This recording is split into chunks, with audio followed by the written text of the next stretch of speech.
আসসালামু আলাইকুম। দেখেন, বাবা শখ করে ২-৩টা আখ লাগিয়েছিল। সেটা থেকে আমরা প্রতি বছর অনেক আখ খেতে পারছি। আসলে আখ তেমন একটা পছন্দ না, তারপরও নিজেদের জায়গাতে লাগানো, তারপরও বাচ্চারা সবাই, বাড়ির সবাই খেতে পারি।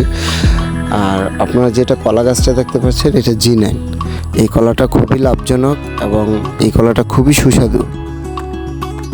কাউসার ভাই নার্সারি থেকে একটা গাছ আমাকে গিফট করছিল 4 বছর আগে। আলহামদুলিল্লাহ আমরা প্রচুর কলা খাচ্ছি এবং এই কলাটা একটা কলা গাছ থেকে কত কলা গাছ হয়েছে সেটা আপনারা এই ভিডিওতেই প্রমাণ পাবেন। এই মুহূর্তে আমি যেটা গণলাম যে আমার টোটালি ছড়ি আছে 13টা এবং আরও একটা আসতেছে, 14টা ছড়ি হয়ে যাবে।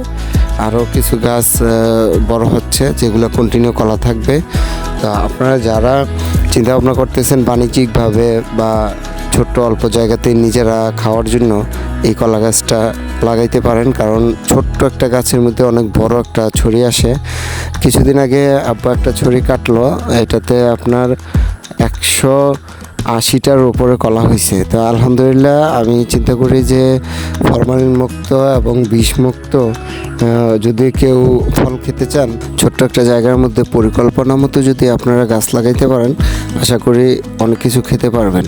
আমার এই জায়গাটা সম্পূর্ণটা 40% জায়গার মধ্যে আমি যেভাবে গাছগুলা লাগানো হয়েছে, সবগুলোই আব্বা লাগিয়েছে, আব্বার পরিকল্পনা। তো ওই হিসাবে আমি লাভবান, কারণ আমি অনেক ফল খেতে পারতেছি ফরমালিন মুক্ত। তো আপনারা যারা চিন্তা ভাবনা করতেছেন যে কোন কলা গাছ লাগাবো, কোনটা ভালো হবে, ফলটা বড় হবে কিনা, সুস্বাদু হবে কিনা, যদি ওরকম চিন্তা করে থাকেন তাহলে অবশ্যই G9 কলাটা আপনারা লাগাইতে পারেন। আর যদি G9 কলাটা আপনারা লাগাইতে চান তাহলে কাউসার ভাইয়ের নাম্বারটা দেওয়া থাকবে, কাউসার ভাইয়ের নার্সারিতে আপনারা যোগাযোগ করবেন। ওই নার্সারিতে আপনারা অ্যাভেলেবেল চারা গাছটা পাবেন ইনশাল্লাহ। আজকের মতো এখানে বিদায় নিচ্ছি। আল্লাহ হাফেজ। আরও নতুন টপিকস নিয়ে আপনাদের মাঝে হাজির হব। আল্লাহ হাফেজ, ভালো থাকবেন।